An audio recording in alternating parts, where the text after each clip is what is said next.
Bingelela egameni lika Jesu abalaleli beZululand TV egameni lika Jesu wase Nazareth. Ngifisa nje sishare izwi lenkosi egameni lika Jesu elinamandla. Izwi lenkosi ke bazalwane sizolithola lapha yana kumahubo 29 sizoqala sofunda uverse 4 sifunda uverse 5 sifunda 7 no 8. Fundeka kanjena, izwi lika Jehova linamandla, izwi lika Jehova linenkazimulo, izwi lika Jehova liyaphula imsedari. uJehova waphula imsedari yaseLebanon.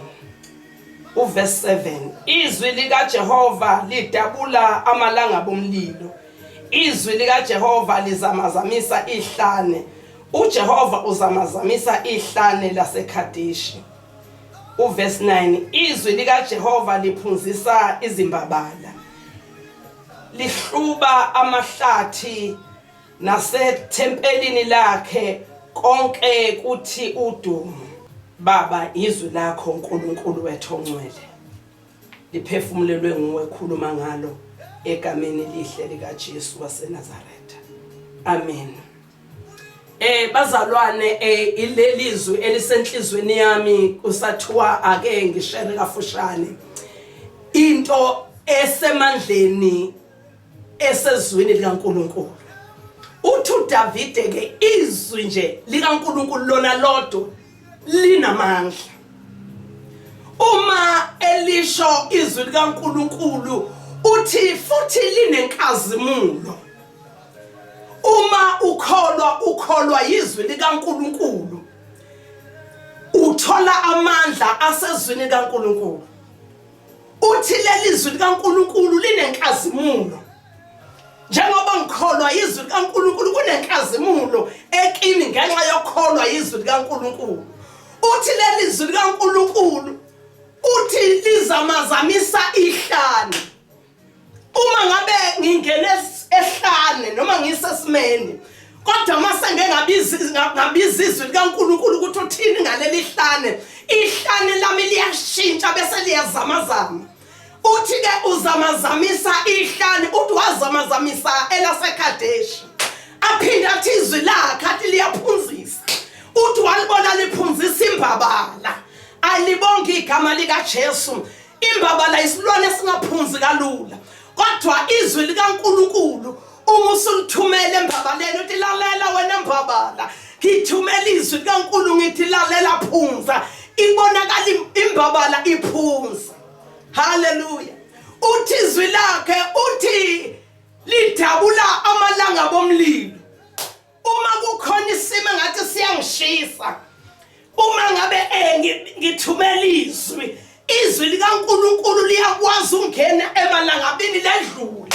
Kusho ukuthi uma uphethe izwi yiba umuntu wezwi likaNkulunkulu, ukholwe yini uphile ngalo, ngoba lona lodwa liyakwazi ukudabula nasemalangabini omlilo kubonakala ungashi.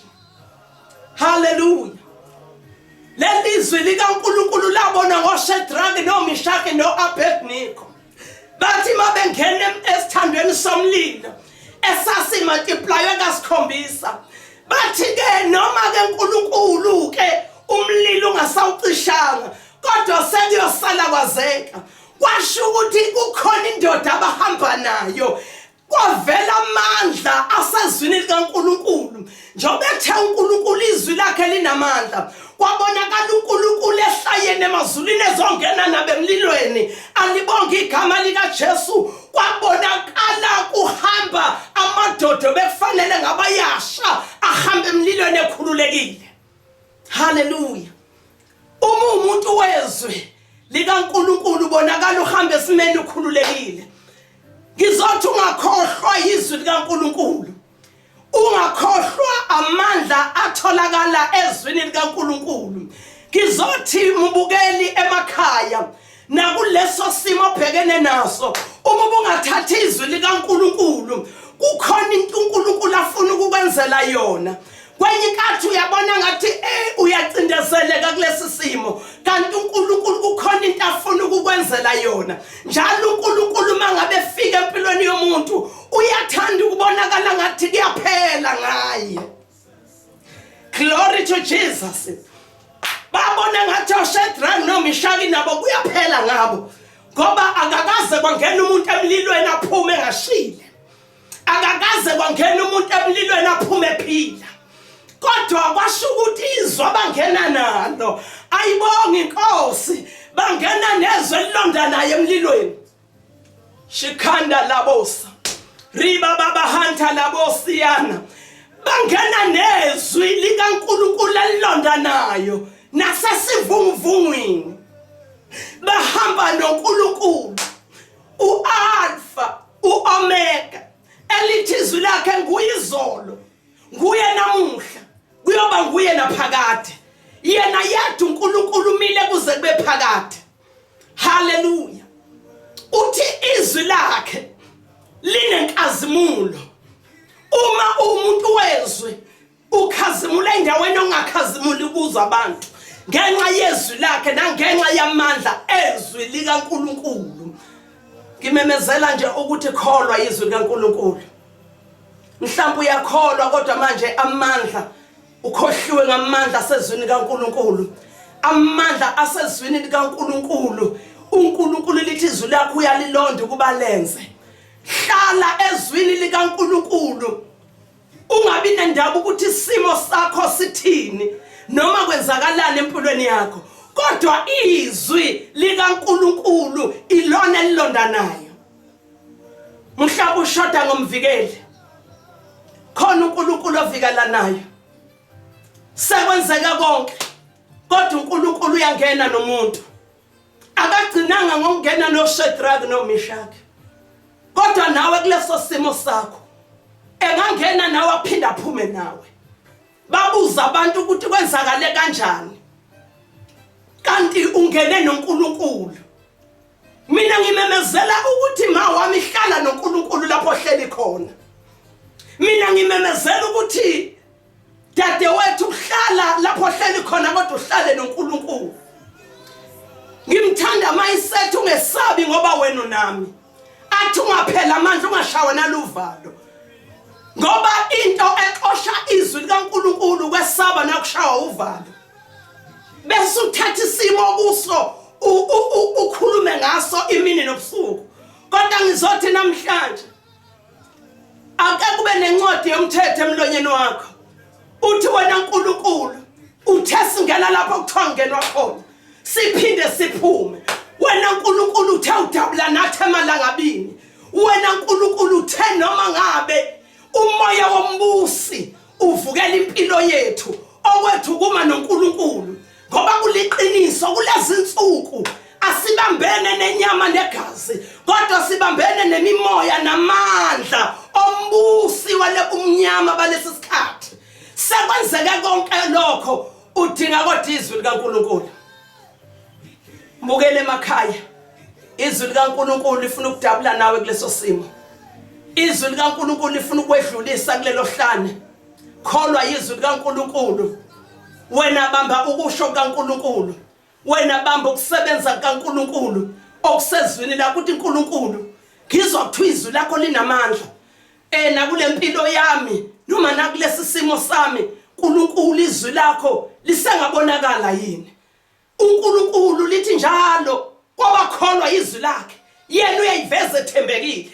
Uma ufuna ukubona umuntu owethembekile awubona uNkulunkulu nakulesi simo obhekene naso uNkulunkulu uzokwethembeka. Wena bamba izwi likaNkulunkulu. Wena bamba ukusho kaNkulunkulu.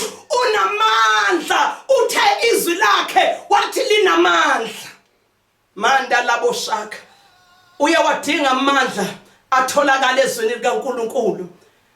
Lapha emakhaya awuthatha iBhayibheli lakho uthi uNkulunkulu uthini kulesi simo. Uma ngathatha izwi lakho uNkulunkulu ngikhulume ngalo kulesi simo ngisangadlula yini. Ngizothi mbukeli lapha ekhaya uNkulunkulu ufuna ukwedlulisa nakulenkinga. Kodwa khuluma izwi lakho. Khuluma izwi kaNkulunkulu esidingweni sakho ngegama lika Jesu. Fisa sithandaze mabukele emakhaya. Uma ungazani noJesu udinga uJesu. ngoba uJesu ufuna umuntu azane naye ebese yakholwa izwi likaNkulunkulu. Awukwazi ukukholwa izwi likaNkulunkulu ungamvumeli uJesu njengenkosi nanjengomsindisi.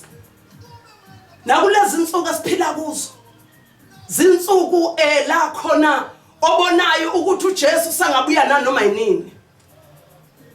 Uma ubona izimo zonke imibhalo isigcwalisekile, kodwa ngizothi thatha uJesu uzobe ehlengo sempilo yakho. Ngifisa ukuthandaza nawe lapha emakhaya egameni lika Jesu.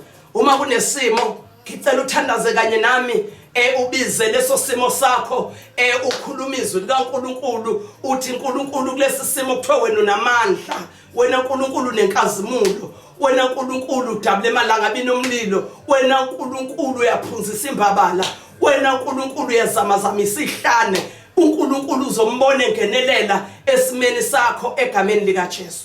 Baba egameni elihle lika Jesu Kristu, Baba wethu ongcwele ngizana babukele emakhaya nabo bonke egameni lika Jesu abalalele.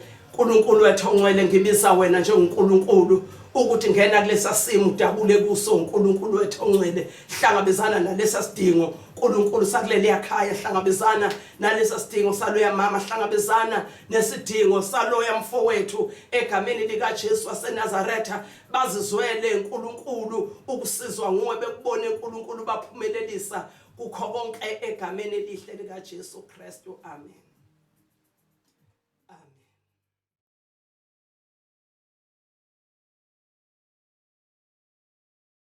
Babukele emakhaya, siyabonga izwi linamandla ngendlela eyisimangaliso ukuthi izwi likaNkulunkulu liyadabula nasemalangabini omlilo, lifinyelele esimoyeni noma ngabe sinzima kangakanani noma ngabe sishisa kangakanani, kodwa izwi likaNkulunkulu liyafinyelela khona. Siyabonga kakhulu mfundisi wami izwi oye wasipha lona namhlanje. Amen. Mhlawumbe ababukele emakhaya ngoba sesifike emaphethelweni ohlelo lwethu, mhlawumbe uma ngabe befisa ukuthi baxhumane nomfundisi uMama uZulu, bayake bakuthole kanjani? Mhlawumbe usale usubapha nezinamba zocingo. Inamba yami yocingo 073 2156 162. Iyona yodwa nje inamba yami ngisiphileyo, even noma ku WhatsApp futhi WhatsApp nayo. Okay. 073 2156 162. Siyabonga kakhulu. Uma wokhonza nikhonzela kuphi, nihlanganyela ngaziphi insuku? Sikhonza la kasi Olundi Thy Will Ministry Apostle ku-Unit C. Okay, mhlawumbe ngokwama date nangeyikhathi. Sikhonza ngomsombuluko kusuke kungama-prayers, lesithathu ama-teaching, Friday kusuke youth service. Okay. Bese Sunday ke bese kuba Sunday celebration. Oh yes. Cha ngoba sesifika emaphethelweni, siyabonga kakhulu mawami. Siyathoba nje kakhulu ukuthi uNkulunkulu akusebenzise ngalendlela, akuvumele futhi ukuba uzohlanganyela kanye nathi e-studio sihlale nababukele emakhaya. Amen. Mhlawumbe nje ungaphinde usithathe usisenkosini ngomthandazo sesisemaphethelweni. Asibonge uNkulunkulu Baba egameni lika Jesu Kristu waseNazaretha. Udumo lonke lungolwakho nezibongo zingezabo. My God. Baba wethu ongcwele, siyabonga Baba. Thembeka kwakho Nkosi nakulenhlanganyelo. uNkulunkulu wethu ongcwele. Baba udumo lukufanele uNkulunkulu. Wena wedwa uyinkosi yamakhosi futhi uphakeme kakhulu. Thatha ilungelo lakho ngeNkulunkulu. Ngegama elihle lika Jesu Kristu. Amen. Amen. Siyabonga kakhulu mawami. Babukele emakhaya, sesifike emaphethelweni ke ohlelo lwethu la sithi khona the Gospel Insider kuyo iZululand Studio TV. Uyasithola ke kuona wonke ama online platform la wena okwakho nje uyasesha Zululand Studio TV bese siyavela bese ungena la ofuna ukungena khona egameni lika Jesu. Mina ke sengiyaphuma mina ebengihost yohlelo lwenu ngokhanyisana ngenqwaqwala bathi ukhelana umphephetwa bathi umdlovo indlondlo bathi nolambedlele konkosi kodwa hayi kokhabazela. I am signing out na kulesi sikhathi egameni lika Jesu. Asihlangane ke ngesonto elilandelayo. May the good Lord bless you. Shalom.